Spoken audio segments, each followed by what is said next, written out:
Salut, ayo la famille. Bienvenue sur Pam Channel TV, ici votre go dans des passwords, vous connaissez déjà la nouvelle rubrique Oyareka Bivuge. Oyareka Bivuge, maintenant on est à notre 4e épisode et aujourd'hui on va gossiper, on va spoiler, on va Evan. C'est freestyle comme vous connaissez déjà. Alors notre invité d'aujourd'hui, c'est un artiste.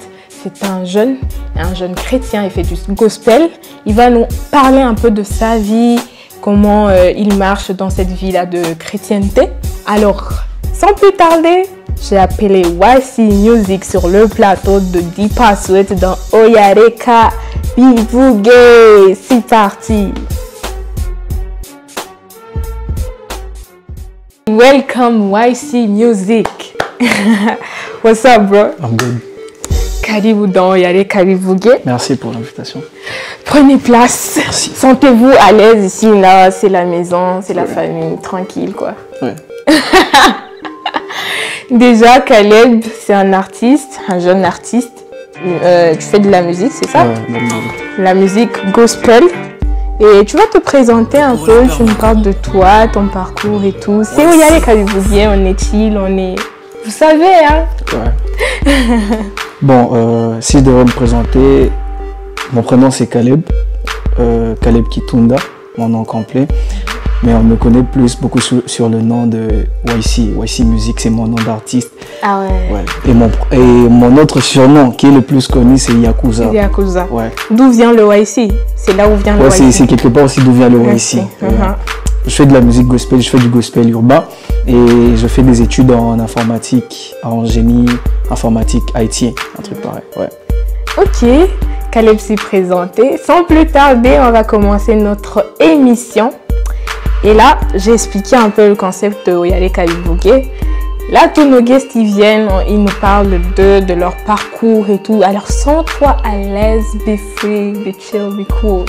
Ok, je vais t'expliquer. On aura 3 parties, 3 étapes. Alors, la première partie qui sera logic test. Donc, je vais te poser des petites questions qui vont nous montrer si vraiment tu as la capacité de la logique, quoi. Tranquille, au calme. Et puis, la prochaine étape sera as-tu déjà? Alors, on a deux petites pancartes, pardon. As-tu déjà? Donc là, quand je vais te poser une question et je vais te demander as-tu déjà? Tu vas me dire oui, par ça. As-tu déjà? Non, par la croix. En fait, c'est simple, c'est facile. Le concept, il est facile, en fait. Et puis, la troisième partie, qui est la dernière partie, c'est Oyareka Bivuge, comme vous savez déjà. Là, Oyareka Bivuge, on aura quelques petites questions, des questions normales, quoi, pour savoir c'est qui Caleb, comment il gère sa vie et tout, nanana. Alors, sans plus tarder, on va partir à la première étape. C'est parti pour la première étape. La première question, ce sont vraiment des questions qui va nous montrer vraiment si tu as la logique, quoi. Donc, sois attentif. Ok. Ça vient chaud, quoi. Quel lien de parenté existe entre moi et le frère de mon père? Quel lien de parenté, je répète la question, existe entre moi et le frère de mon père? C'est mon oncle. Ah ouais. Tranquille, tu t'es pas posé trop de questions. Non. Le frère de mon père, c'est son oncle. Ouais, c'est directement mon oncle, c'est facilement compréhensible. Il n'y a pas à réfléchir deux fois. Certains d'entre vous, là, chez vous, vous avez pensé c'est votre grand-père, c'est votre... Eh, attendez. Attention là-bas. Ok, la prochaine question. Qu'est-ce qui pique? Qu'est-ce qui a un pic, mais ne pique pas? Qu'est-ce qui a un pic, mais ne pique pas? Le logique.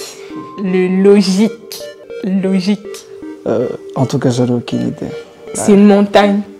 Ah ouais, tranquille, c'est une montagne. La montagne, elle a un pic, ouais, mais ça pique pas.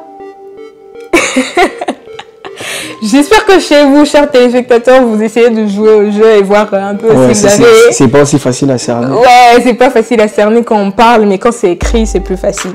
Alors, une petite dernière, une avant-dernière, vas-y. Qu'est-ce qu'on a toujours devant nous et qu'on ne peut pas voir? Un truc qu'on a devant nous, mais qu'on ne peut pas voir. Tu l'as tous les jours devant toi, mais tu le vois jamais. Genre, you don't notice qu'il est là. Tes questions. Le logique. Regardez comme il faut qu'on va voir si vous avez le logique, cher Je l'ai téléspectateur. tous les jours devant moi. Ouais. Ma vie. Non. Essaye encore une autre chance, on lui donne une chance. Déjà, il a déjà un point pour la première question. Un point. C'est chaud. C'est chaud. Réfléchis, c'est bon. Réfléchis. Ça vient pas. Ça vient pas. Ton nez, frère. Ah non, mais attends, je peux voir mon nez. Je peux voir mon nez. Tu le vois pas, genre, est-ce que tu le vois si c'est toujours devant toi, mais tu le vois pas? Non, mais attends, la question, elle est, je vois pas la chose. Oui. Mais là, je peux voir mon nez. Genre avec beaucoup d'efforts, quoi. Mais bon, on va l'accorder sur celle-là. Un point pour la vie.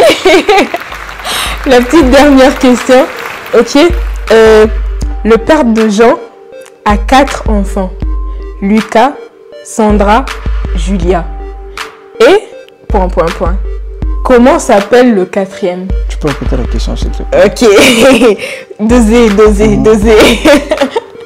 Je répète. Le père de Jean a 4 enfants. Lucas, Sandra, Julia et... point.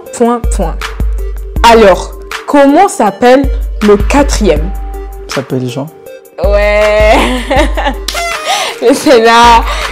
Ça commençait déjà à compliquer. Non, ça ne complique pas, c'était juste... Il faut simplement être attentif. Non. Alors, on va applaudir pour les 3 points qu'il a eu. Bravo. C'est 3 points sur 4. Bon, ça va. C'est bof. Non, nous allons passer à la prochaine étape qui s'appelle « As-tu déjà ?» Comme je te l'ai expliqué tout à l'heure, c'est juste des questions, tu vas me répondre par oui ou non. Mais selon toi, comme tu voudras, tu pourras expliquer ou pas.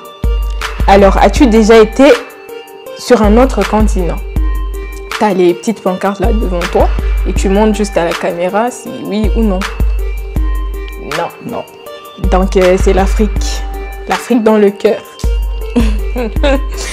As-tu déjà mangé des insectes? Ah oui? Ouais. C'était quoi? Les chenilles. Les chenilles? Ouais. Ah ouais. Et c'était bon? C'est très bon parce que c'est genre... comment je peux dire? C'est une nourriture de ma tribu.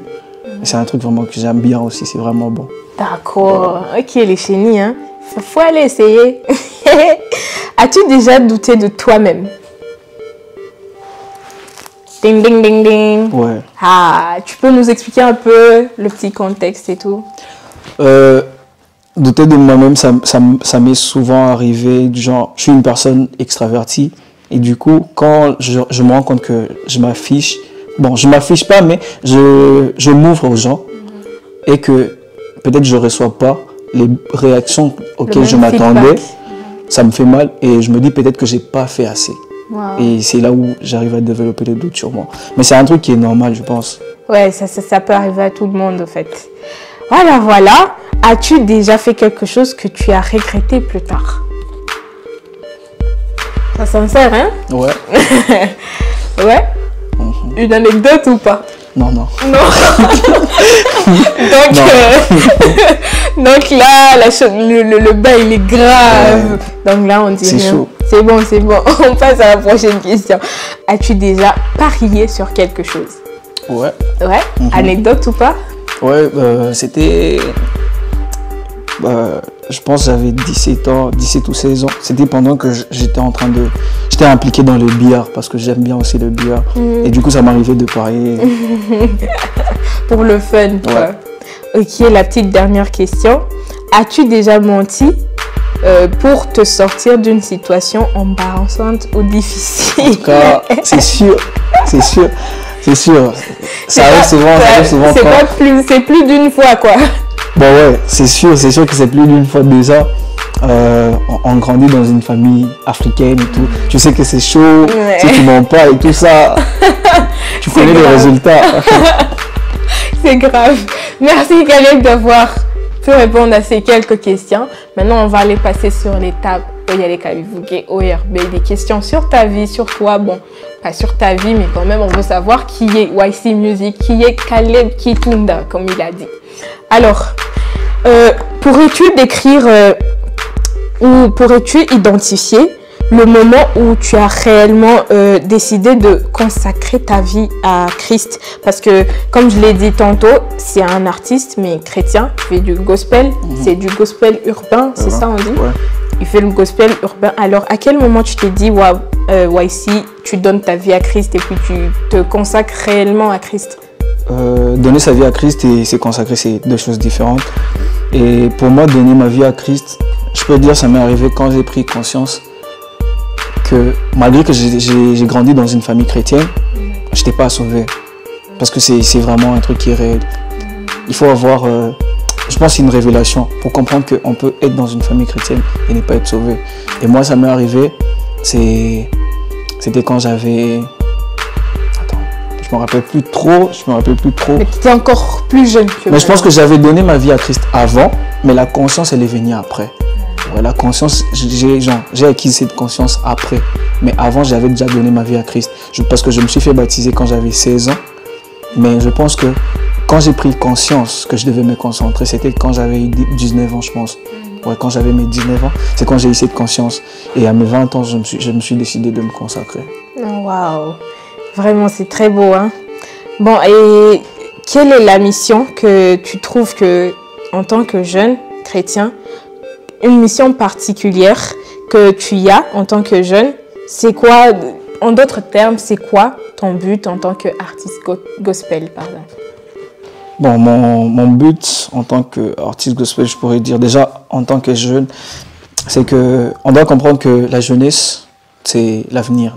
On le dit même souvent. On doit aussi comprendre que pour la vie chrétienne, c'est pareil. Quand il y a des jeunes qui sont perdus, on sait que le lendemain aussi n'est pas assuré. Et du coup, moi en tant que jeune chrétien et artiste, je me dis que je me dois de montrer l'exemple aux autres, que c'est possible d'être jeune et d'être chrétien.